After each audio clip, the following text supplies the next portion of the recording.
Alright everyone, welcome back to another Star Wars Galaxy of Heroes video with Fat Phil, and in this video we get the kit reveal for Princess Kneesaa.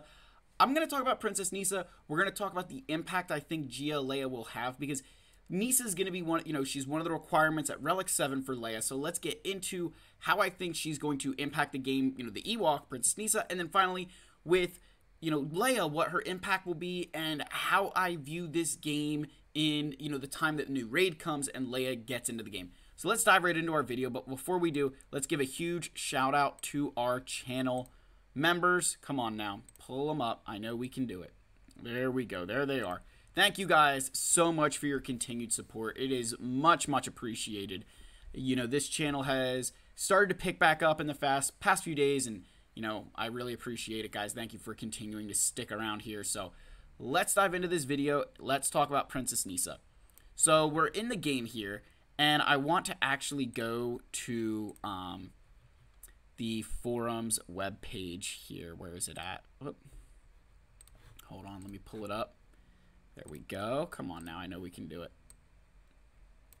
Alright, Princess Kneesaa. So here we go. So, we got Princess Kneesaa, light side attacker, Ewok. So no crazy tags, right? Perfectly fine. So, key attributes, she's going to assist every time an Ewok uses a special, providing additional survivability, which is huge for Ewoks, and gives them to provide true damage through assists. Basically, this character is going to be dealing an absurd amount of damage and making Ewoks great again, right? She's mega. If you're an American, you know exactly what I'm saying right there. Again, they talk about where she came from. So, ideal for an all Ewok team and build for crits. Now, that's two ways to build for crits. Remember, critical chance and critical damage going to go hand in hand here. You want both of them. Again, they've got some FAQ. The big thing that I see is, why don't the extra attacks from her basic gain turn meter when that's the whole deal of Chirpa's team? We wanted her basic to provide a person damage to help with death by paper cut feel of the team, which is very fair. But having turn meter from each hit was getting a bit too much into infinite train land. So right there, they've already kind of, like in the past, I 1000% believe that in the past, they just would have released this kit and then realized, oh, people can run an infinite train with Princess Kneesaa. So this is, I'm really glad that this is like, they're getting out ahead of it. So here's her basic. Deal damage to target enemy. For each critical hit scored, Kneesaa attacks again, max 2 times. When she attacks this way, she's immune to bonus turn meter gains. Okay, that's fine, right? So that's where they're stopping that gain. And that's a pretty cool, like that is a pretty decent animation. I'm perfectly fine with that. Special 1, dispel all debuffs on all Ewok allies. Awesome. Call target Ewok ally to assist and deal physical damage to target enemy and inflict speed down for 2 turns. All Ewok allies gain critical chance up for 2 turns and recover 10% health. Guys, this is unbelievable. So they've got Scout sitting here, but think about if you call Ewok Elder to assist, granting that turn meter here, you're kind of getting around that, right? Also, dispelling all debuffs is huge.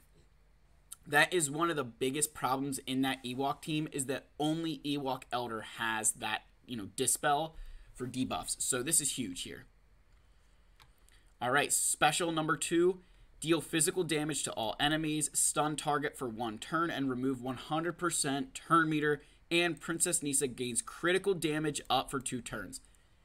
Gaining critical damage up is unreal. There are not many characters. Like Canderous comes to mind as somebody who grants that critical damage up.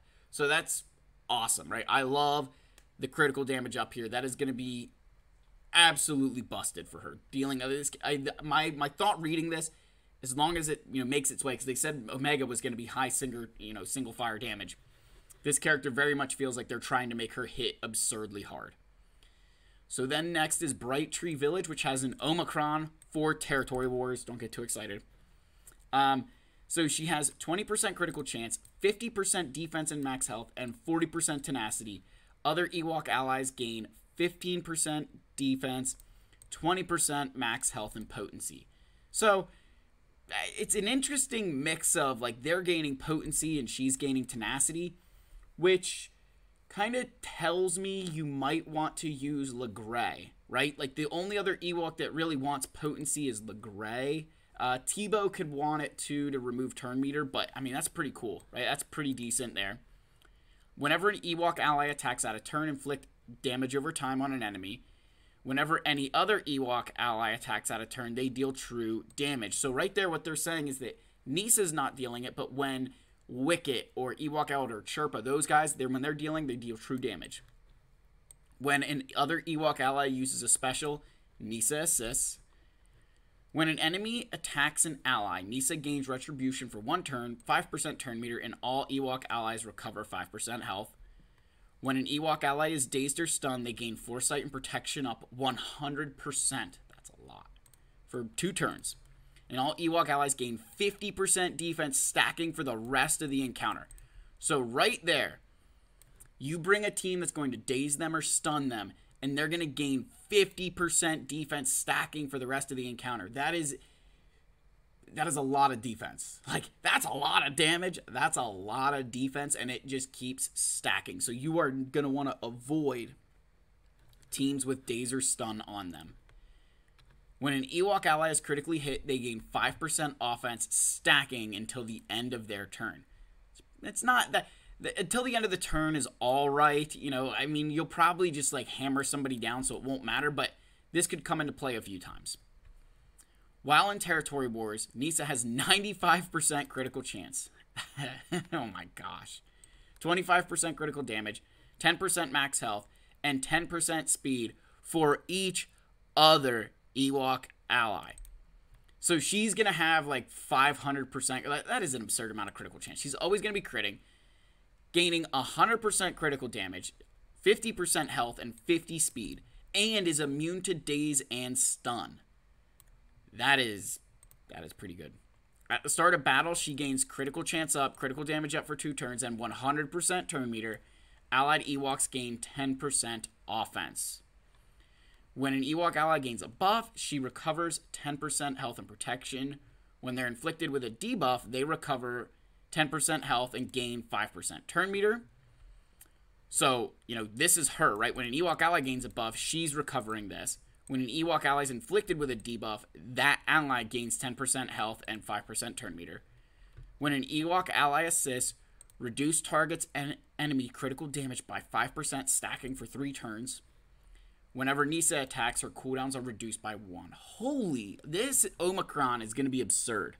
That is awesome. This is a really, really good kit. Like this, again, do I think these guys are going to go up and start beating like Jedi Master Luke's? Like, no, but they're going to have their place in Territory Wars. This is a really, really good Omicron right here. Really good team. I mean, even without the Omicron, this stuff all up here is really, really good. Like, this is exactly what the Ewoks needed to kind of take them to that level. So, let's talk a little bit here about, you know, the Ewok faction, right? So let's go in here. So we're back into the game. All right, there we go. So I started creating this, you know, where I was like, okay, so who's going to get replaced in the Ewok team? And I kind of put the first 3 here, right? Chirpa, Wicket, Ewok Elder. They're solid, right? So Nisa's going to go in here. Obviously, I can't spell her name correctly, but whatever. So then you've got Paplu and Legray. My gut assumption is that when you're on offense, you'll want Legray because you're going to be able to have a little bit more control. You're going to be able to call Ewok Elder to assist, so you're constantly getting turn meter, right? Because remember, whenever Ewok Elder uses their basic, right, you know, deal physical damage to target enemy with a 60% chance to gain 50% turn meter. Grant other Ewok allies half that amount, and grant other allies 10% turn meter. So whenever you're calling Ewok Elder to assist, you have a chance to gain turn meter. So when that's happening, right, your Ewok allies are gaining turn meter. But if Ewok Elder isn't getting called to assist, it's really hard to keep that train going. So on offense, that's why I say you could bring Legray, where you'd have a little bit more manipulation with turn meter, right, because of the, you know, his mini illuminated destiny here, right, the 20% turn meter, foresight advantage offense up, and then this one removing turn meter and then inflicting daze. I mean, those are pretty good right there. But I think on defense, you're going to want Paplu. And that way you force them to have somebody who can ignore taunt, or they've got to get through Paplu first, which would give Nisa time to deal some damage. So I think who gets replaced is kind of down to what you want to run with your Ewoks. I mean, who knows? Maybe you want to bring Ewok Scout. I don't know. But Nisa is here because of GL Space Buns, right? Guys, Space Buns is because of her hair. Get your mind out of the gutters. Pigs. But yeah, so Princess Nisa. So they gave us the first 5 requirements for Princess Leia for GL Space Buns. You're going to have Admiral Akbar at Relic 3. Lando Calrissian at Relic 5, who I happen to already have there from Jedi Master Luke, so we're good to go. Captain Rex at Relic 7, Wicket at Relic 3, and then finally Princess Nisa will need to be Relic 7. Not bad to start. I mean, nothing crazy that's jumping out at me is like, oh my gosh, that's absurd. Like, we knew the marquee characters were going to be required. So, nothing at the moment that makes me think, gosh, this is like crazy. So yeah, I'm pretty optimistic right now, kind of saving some gear. We're going to see where Rex goes farmable, see where Nisa goes farmable, because again, that's going to be big decisions for people, right? If those characters go to the Cantina and they go on high energy nodes, that might definitely kill a lot of players' abilities to quickly get this character. So anyway, there's that going on. But they did give a time frame for Leia of November to December to align with the new raid. I say November to December because they said fall to end of the year, which, like, that's November, December, right? So that's when the Princess Leia and the new raid will get here. Again, that was in the road ahead. If you guys missed that, I did talk about that. It's somewhere on the channel, so you guys can check that out. But here's the thing. We've obviously got our King, Wampa. I just wanted to make sure that he made his way into this video. Guys, he's sitting on his lofty Relic 8 throne.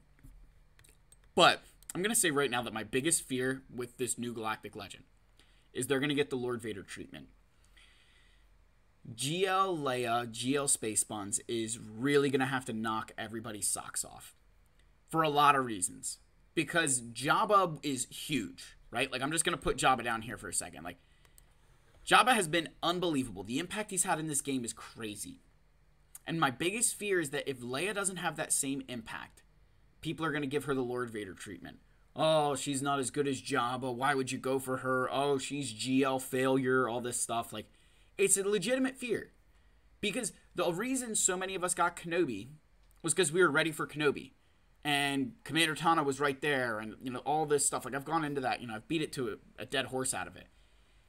I'm afraid with that with GL Space Buns. Now, what I'm going to say is that they're already telling us she's going to be needed in the raid. So, in my mind, the best case scenario for Leia is that the maximum impact she'll have in the game is the equivalent of Jabba. You know, Rise of the Empire territory battle, easy wins.